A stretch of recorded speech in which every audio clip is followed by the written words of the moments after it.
Hey guys, it's Nate, and today we're going to talk about something a little bit different. In plenty of my other videos, I've talked about the Tone King Imperial Preamp, the Royalist Preamp, and integrating both of those with my HX Stomp. But one thing I have been curious about is analog overdrives. For the last 8 years, I've done nothing but use modeling equipment, and I have a full-size Helix floor in the Stomp, but the Helix floor is my main amp tone generator, if you want to call it that. So I have no overdrives, I have no analog pedals. So I decided that I wanted to see what it would sound like if I used real analog overdrive pedals with these preamps. And I had all these mounted on a small pedal board that was basically just big enough for these 3 units. And if I wanted to do anything more, I would have to upgrade. I've never really done a full pedalboard build. What I had before was just a pedal train Metro 24 that I bought secondhand, paid practically nothing for it, threw the pedals on it, didn't really think about it.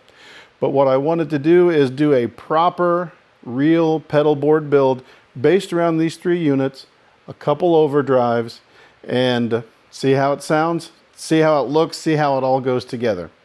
So let's get these out of the way. As you can see, I've got a box here. So I put in my order to Sweetwater, and let's see what we've got. So what I decided to go with were 2 overdrives that I've used in the Stomp, the modeled versions. One of those being a clone, which in the Stomp that's known as the Minotaur. So what I thought I would use is the Wampler Tumnus. So I boost the clone, the Minotaur in the Stomp with the Kinky Boost, which is a model of the Xotic Effects EP Booster.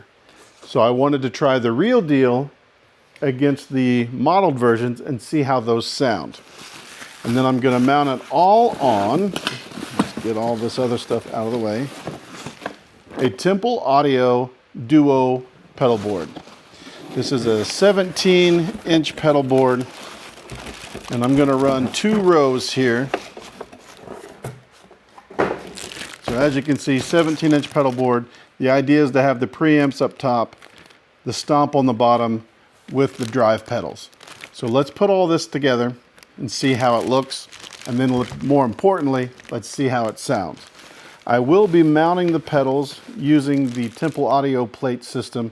So we're also going to see how good this holds up. So let's get it all together.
All right, here it is, all wired up and ready to go. It was pretty simple to put it all together. Everything fits nice and tight. The Temple board is great and the mounting plates work really well. One thing I did have to do is the goal is to run the guitar into the Stomp first and then use the Poly Capo in the Stomp, go out of the Stomp into the drives through the effects loop, back into the Stomp from the effects loop, and then use modulation and delay effects, and then on out to the preamps. Because of how I have this mounted, I don't have room to put the guitar on the in the input of the Stomp. So what I ended up doing is I had a line isolator just kind of sitting around that I don't really use, and so I mounted it on the underside of the board, and I'll use this camera here and put the input right there. So guitar will go into the input here, and then into the stomp, Poly Capo, out through the effects loop to the drives, back into the stomp, and then to the preamps. Okay, a lot has changed in the last few days. First off, when I tested the line isolator, I found out that it killed way too much high end. So I needed a new solution. And I should have just done my research a little bit more, but I found out that Temple Audio sells modules that go into the sides of the pedal board, and you can mount different things into those. So what I bought was the X2 mod, and basically it's 2 inputs, and I'm using one of those inputs to go from guitar in right here on the side of the board into the stomp. So I'll show you a picture of the mod. There's the input there, and then underneath the board it runs to the input of the stomp. What that allows me to do is it allows me to run my Poly Capo from the stomp first, go out to the analog drive pedals, back into the stomp for delay and modulation, and then out to the preamps. So what I thought we would do today is take a listen to the sounds that I have set up. We would A/B the 2 analog drives with the equivalents in the stomp, and then I'll show you actually how I'm going to run it whenever I play out. All right, so I thought what we would do first is take a listen to how I used to run things and then compare those with the new analog drive pedals that I have. So what I've done is I've taken the Kinky Boost in the stomp and the Minotaur in the stomp, and I have everything set at halfway. And then what we're going to do is we're just going to compare that to the real thing running at halfway as well. So let's start off with the Royalist, and I'm going to run the 1964 channel of the Royalist.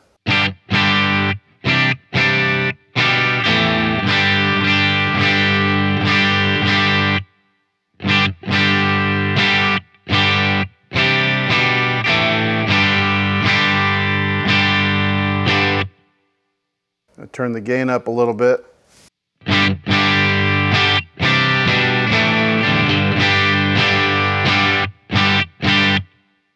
All right, so that's the Royalist.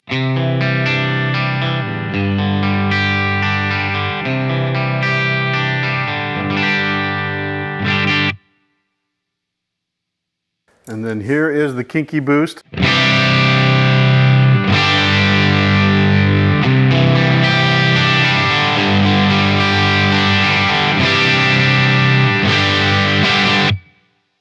And then here's the EP Booster.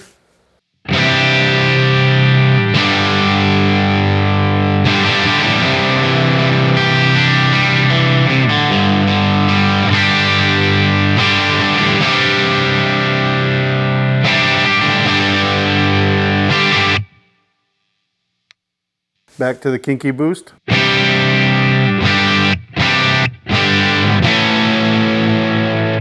Back to the EP Booster.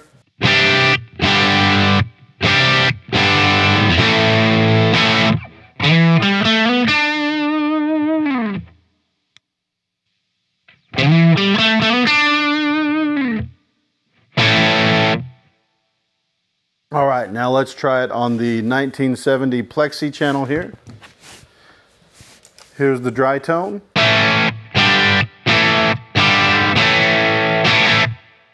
Kinky Boost.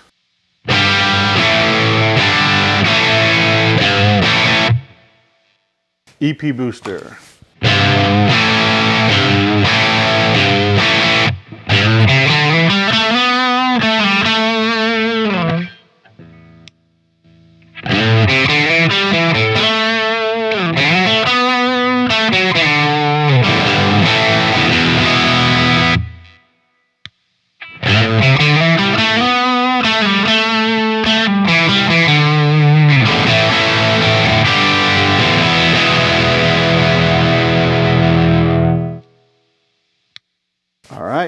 Back to the 1964 channel, and this time we're going to check out the Minotaur compared to the Tumnus. And there's the dry tone. Here's the Minotaur.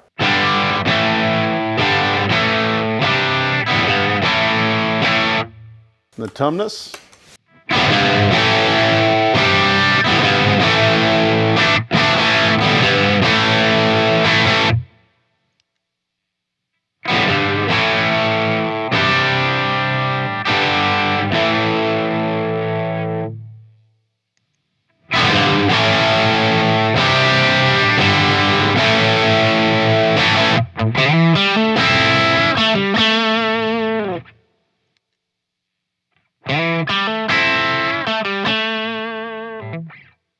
And again, everything is running halfway on both pedals. So I think you can really tell that the Tumnus has a little bit more beef to the sound.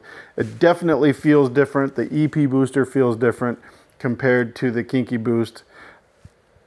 I don't know if that's translating to what you're hearing on the audio, but it's definitely something that is noticeable, and it feels good to play. It feels good under the finger using the actual analog drive pedals. So now let's switch over to the Imperial, and we're going to be playing on the black panel sound here, the clean channel of the Imperial.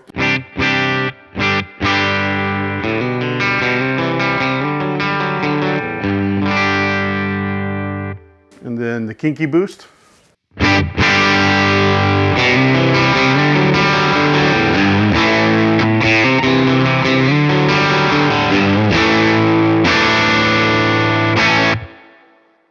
And the EP Booster.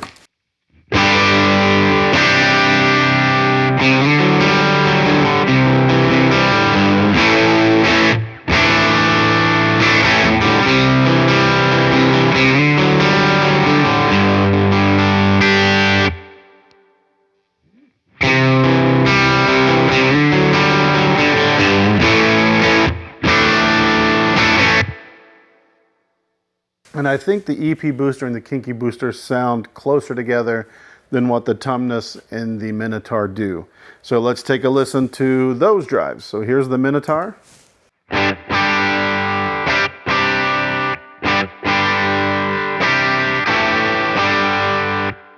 Tumnus.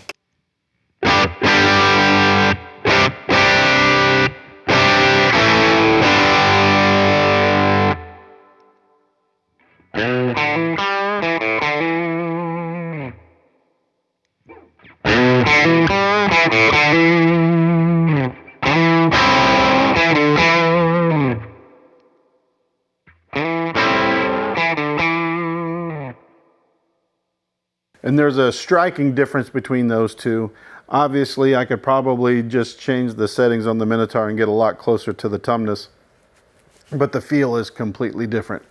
So let's end how this little sound sample test by running into the tweed / British style channel of the Imperial. So this would be what we would probably refer to as the dirty channel. And here's without any pedals.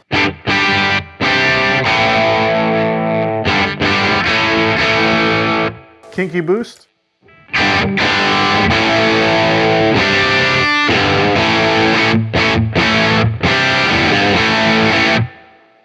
EP Booster.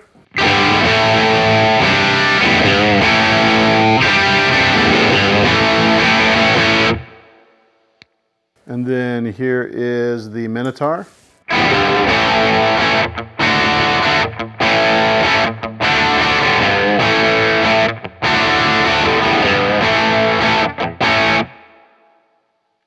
Tumnus.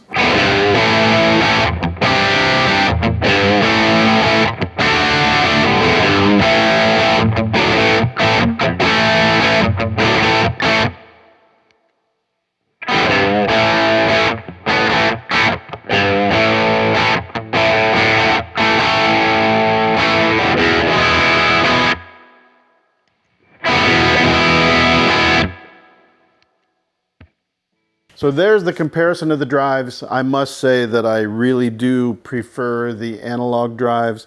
There's just something about the feel and the sound that's a little bit different than the modeled versions. I'm not saying the modeled versions are bad, but I really do like playing the analog drives. So how I actually have this set up to play if I'm playing a show is a little bit different than what we just ran. Because I don't really need the modeled drives in the Stomp, I have it set up to where I can switch between the two different preamps, and then I've got delay and modulation through the Stomp, and then I also have a switch to switch between the two preamps, and then I have a switch to down tune the guitar for songs that we play sometimes in D standard. So I thought I would go through that and show you how it sounds. So we'll start up and we'll just go from clean to most gain. So clean channel of the Imperial. Then if I hit this foot switch, it switches over to the Royalist, and that routing is done through the Stomp.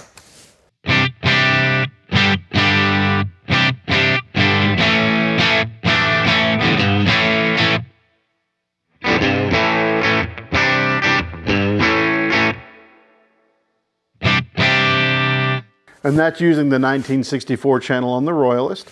Then I'll switch back to the Imperial, and then we'll play the dirty channel of the Imperial. And then the gainier channel of the Royalist.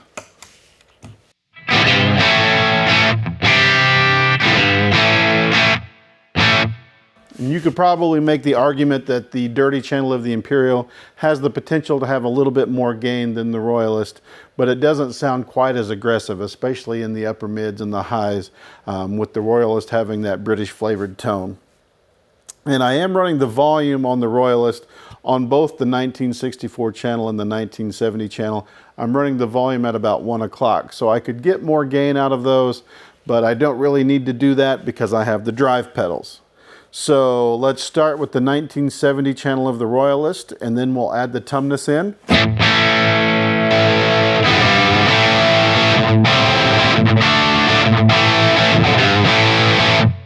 Now, if for some reason I need even more saturation than that, I can switch on the EP Booster.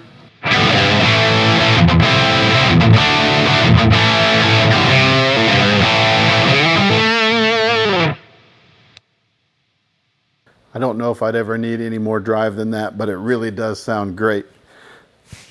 And then if I need to, or if I want to, I can add some modulation. So right now I just have kind of a univibe set up in the Stomp here.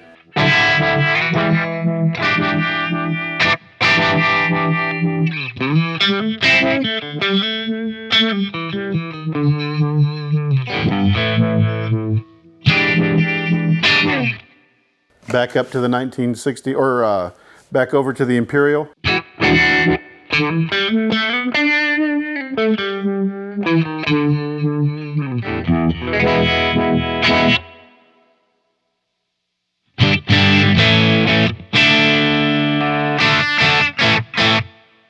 And then I can add delay.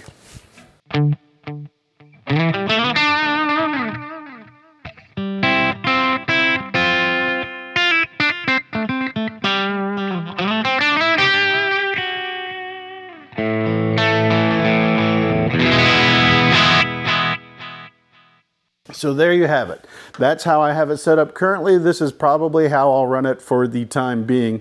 One thing that I would like to do, the way that I have this set up to switch between the two preamps, obviously it goes through the outputs of those preamps, so I need two channels on the board to be able to switch between the two. At some point I would like to integrate that to where I can switch between the preamps using only one input on the board. So that may require one more external unit to combine the two XLRs. I don't think I would run it any other way, or I wouldn't want to run it any other way. I know there's ways I could probably send out, go into the preamps and then back into the Stomp, but that uses up too many blocks for the Stomp and I want to save those for other things. Plus, the more I have running in the Stomp, the less the capo effect works. There's a little bit more latency the more effects you add, and if you add too many then you can't use it at all because it's so CPU intensive. But yeah, let's go through that real quick. And then I can hit this button. It's going to drop a whole step down.